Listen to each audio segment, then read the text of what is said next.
Hello, welcome everyone to a special episode with some breaking news. DJ and CT here to talk about some news that kind of broke the internet on the weekend.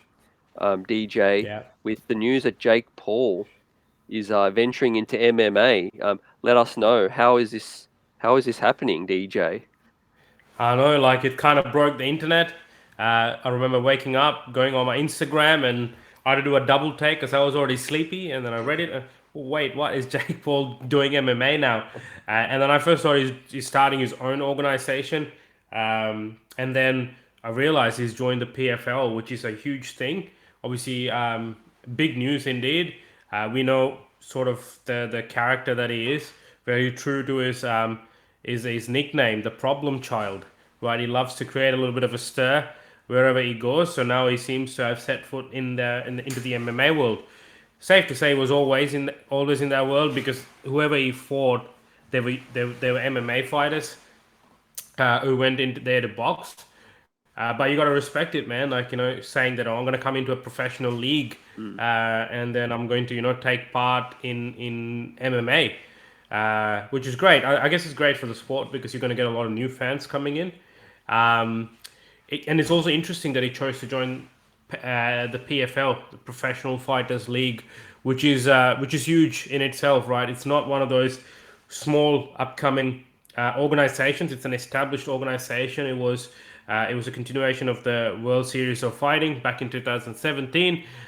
They've got their own system in there. They have their league method where I believe they have. Let me have a look to make sure that I'm giving all the right information. So they have six divisions, I believe. Yep. So they have six weight divisions in their organization, which is featherweight, women's lightweight, welterweight, light heavyweight, and heavyweight. So in these divisions, they have their individual leagues, and the one person to win at the end gets $1 million.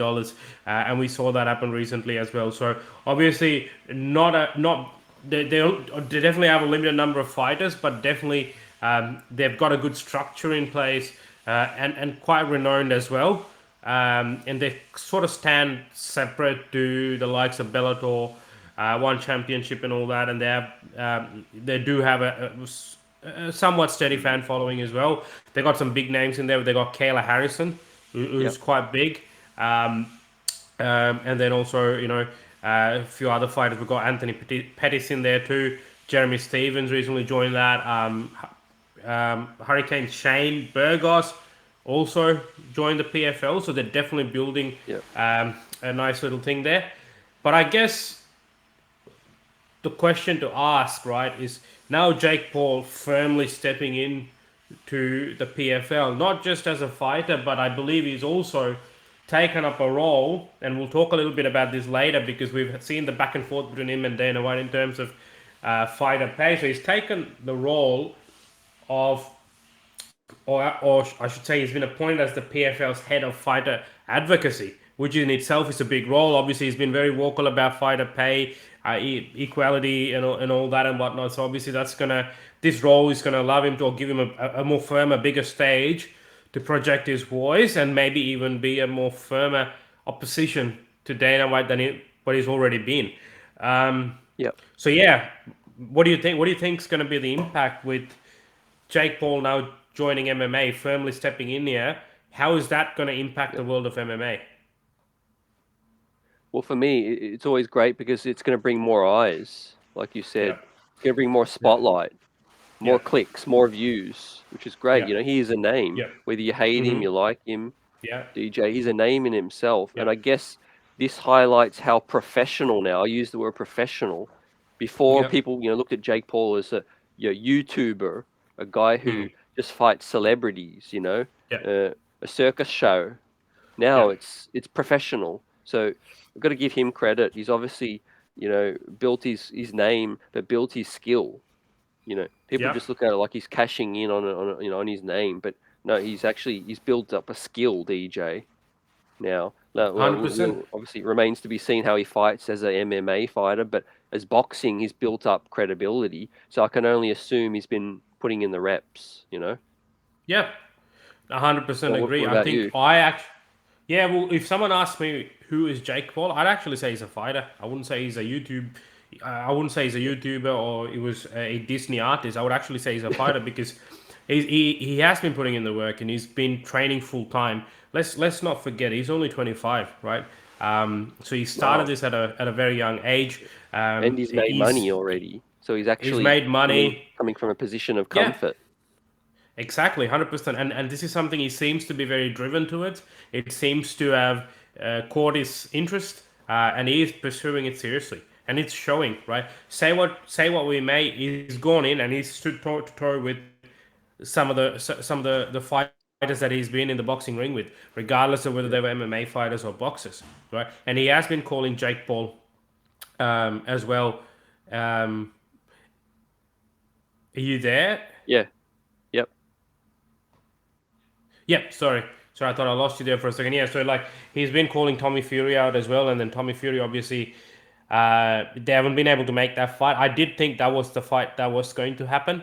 Unfortunately, Mm. Yep. Me too.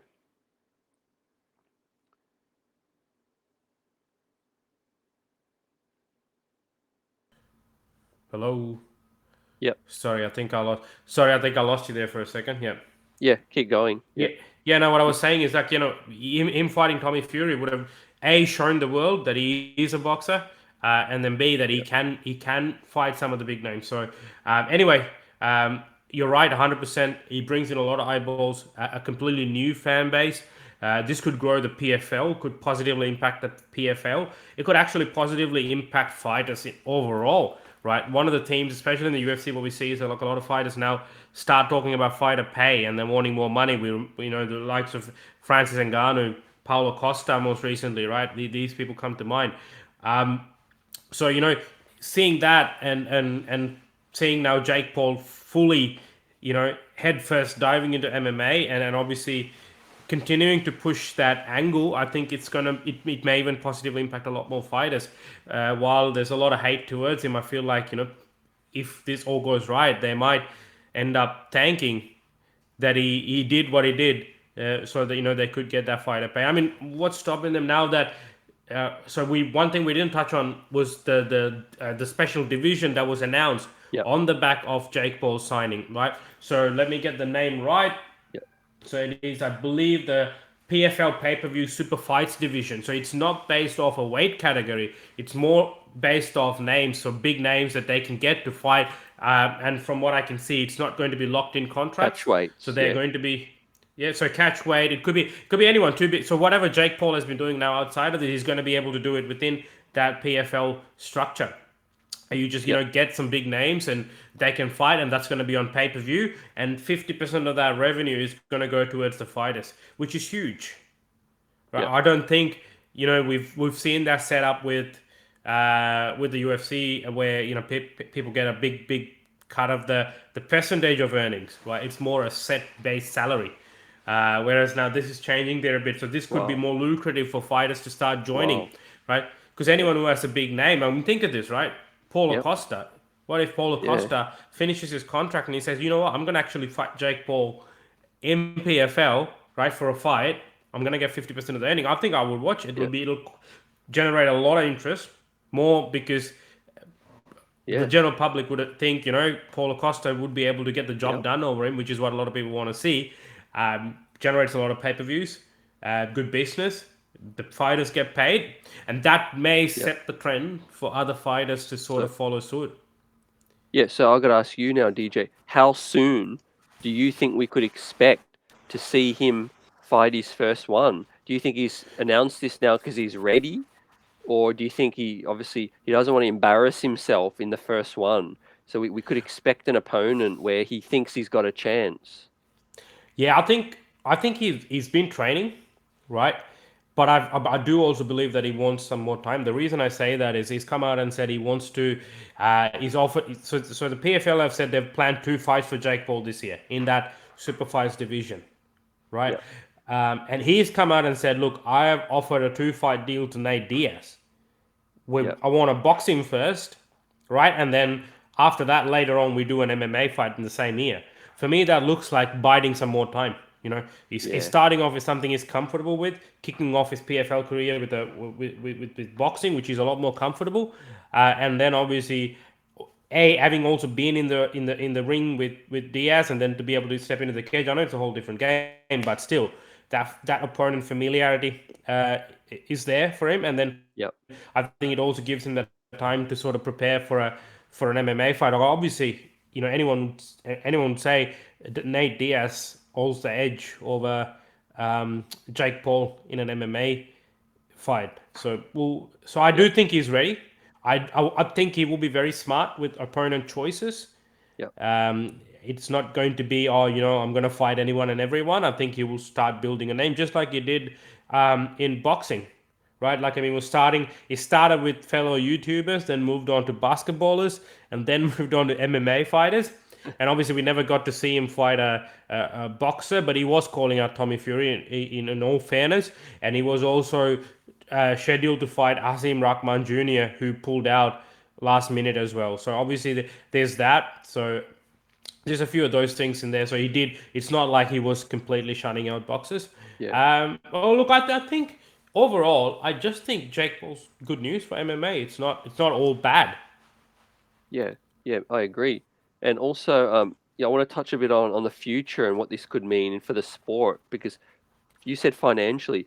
This guy to me sounds like he's very much a businessman kind of thing. Yes. He's only 25 years old, and I mentioned before he's made millions. Not many fighters 25 years old have that luxury to say sit back Yeah. and plan their future, plan strategically. Could this PFL thing be a business for him where he might end up wanting to oversee this thing and maybe compete with the UFC one day? I think this guy, whilst now he aims to be a fighter, I could see him in the future trying to run an organization.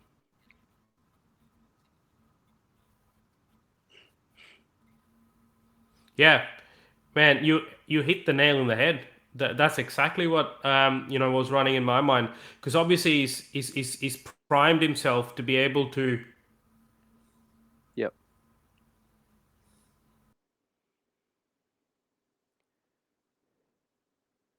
yep, yep, yeah, Yeah. As I was saying, so obviously he's primed himself to be able to, you know, take on. So he's already taken on a senior role as head of fighter advocacy, right? And that sort yeah, of sets him in that path to one day run either this organization or some organization, right? Now this is something, as I touched on before, he's been quite vocal about, going against Dana White and sort of what he's doing and all that. yeah, yep. No, you're right. You're right. Definitely. Well, I think the fights will be making the headlines. Obviously in the current DJ, the fights that he puts on will be making the headlines. But yeah, it's something to watch. For the future. Yeah, But hundred you hit on, percent. yeah, financially, it's going to be fascinating. So yeah, this 50% thing is going to be music to to a lot of fighters' ears. Yeah, man. I think there's gonna be maybe not this year, maybe not anytime soon, but this is going to be the start of a big shakeup in MMA. Where we've got this set system where it's UFC and then the rest of it. That we might start seeing that change.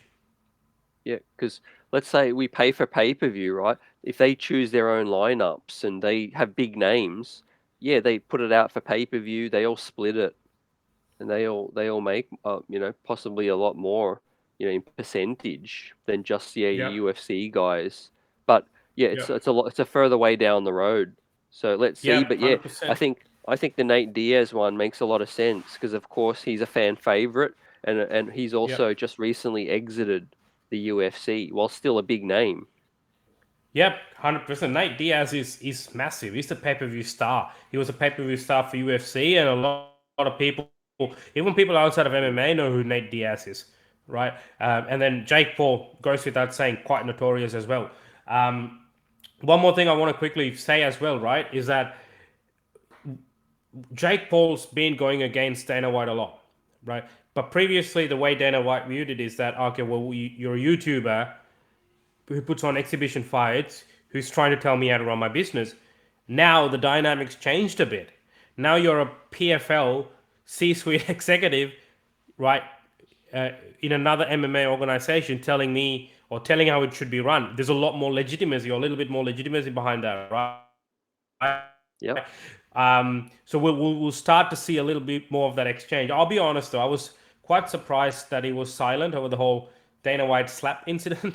I was expecting to say something, unless he did and I missed it. But yeah, I couldn't see anything where Jake Paul had come out and said anything. But Mm. obviously, seems like he's been working on bigger business than commenting Yeah. on a slap, I guess. Yeah, if he continues to build his name, if you can't beat them, you buy them.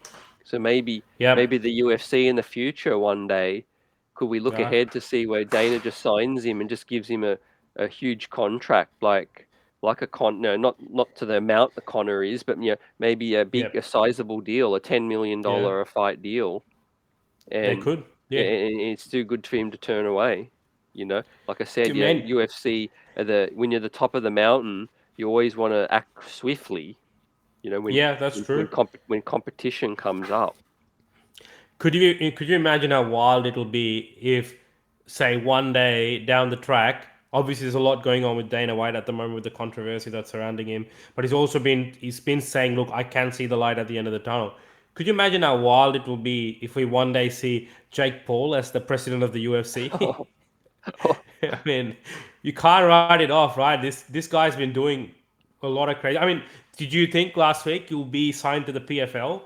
Like I No, didn't, so you know what I I didn't. mean. So Also, I don't really know his business background. Do you know that, before he did all this, did he have a background in business or anything like that, or is he just I mean, learning? I don't know too much about his sort of educational background in terms of business, but I know that Mm, obviously his financial streams are mainly coming through YouTube, yeah, and then also previously, as an actor and all those kind of things. But to be able to generate money off YouTube to that extent to which he has, you gotta say he's a genius. You gotta say he's smart. yeah, because it's going to be key. I think boxing's still big money for him, but I'm not Yep. sure what his net worth is. But let's say in 3 years from now, he's Interesting. only 28, DJ. Let's say Yeah. he's made another 50 to 100 mil, in Yeah. 3 years from endorsements, Yeah. events, and all that. He's got to have Yeah. enough bank if he partners with someone to then seriously start his own, Start his own league or or take start over an his own, or existing yeah, league. or buy another Why? existing Yeah. league, or be a Buy player another one. basically. Yeah. Imagine he buys all the other leagues, combines them. Right now, you got one huge league, taking on the UFC. Right. Definitely I the just looked up problem his net child. worth. He is. I looked up his net worth, so it's 17 to 30 million at the moment. Yep, doesn't Yeah, surprise that's me. quite Like I big. said, yeah, But the the key the key thing is if you can get to $100 million net worth, maybe partner up with another few. Yeah, another he few, could yeah, definitely buy a few organizations at least. yeah. Yeah, and the other thing that interests me is the fact that when you're already so wealthy at this young age, right? You can continue to do what you're doing and keep earning that money, but he's pushing himself, and so this is someone who's coming in with nothing to lose, right? Yep, And then he's just trying to push his passion, drive his agenda with nothing to lose, and that for me is a dangerous person, right? You need to keep an eye out. Like I mean, like I said, like this guy he could completely revolutionize yep, combat sports, not in terms of a fighter, but in terms of behind the yeah, scenes. yeah. He definitely has an audience. I'm Yeah, just really keen to see how he fights first and foremost. Wrestling and obviously yeah, the boxing side of it. He'll most likely be a yeah, striker kind of. But if he can yeah. work on takedown defense and how many belts of jujitsu, is he gonna get? Yeah, yeah. I mean, who knows? What if he's already training? What if he's already been training jiu-jitsu, wrestling, and all this, and then we obviously weren't privy to it or weren't aware. With wealthy people like that, they can just create centers at home where they're living for coaches to come Yeah, and train them. So yeah, yep. so it'll be Yeah, it's been interesting. great. So there's a Yeah, lot of no, questions, which is good. That's what garners interest, right? A lot of question marks means everyone will tune in to catch the answers. So that's probably what he's expecting too. yep. And in terms of his boxing weight division, DJ, what's the closest MMA division would he lie Yeah, in to give us an idea of, I which would kind of say current fighters? middleweight. Is he welterweight, middleweight? I would Yep. say middleweight. Yeah, Yep. middleweight. It's Yep. So quite basically, big. Diaz We need would come fights up. around that. Yeah. Diaz would come up, but they'll go catch weight. They could go 180. Yep. Yeah. It'd be interesting to see if he You know what I cuts. mean? So, Yep. Yeah. Costa, look out. hmm. Thanks for the insights and Yeah, man. Yeah. yep. Yeah. What you were saying? Now I was saying I'm excited for if Costa were to fight Paul, I'll watch that. Yeah. Definitely. Two guys yet bring fireworks. You know. Yeah. But yeah, let's watch this space. Everyone for tuning in. Thanks, and we'll catch you soon for the next episode. Of course, UFC Vegas. Then we got Rio and Perth. If you haven't watched our other episode previewing the Yeah. year ahead, go check that out. It's getting a lot of buzz. And DJ, we'll talk soon. Catch you later, my man. It was always good Yep, breaking down things with you. yep. For this episode, talking about Jake Paul, that's a wrap. And until we catch you in another episode of That's a Tap, catch you later. Peace.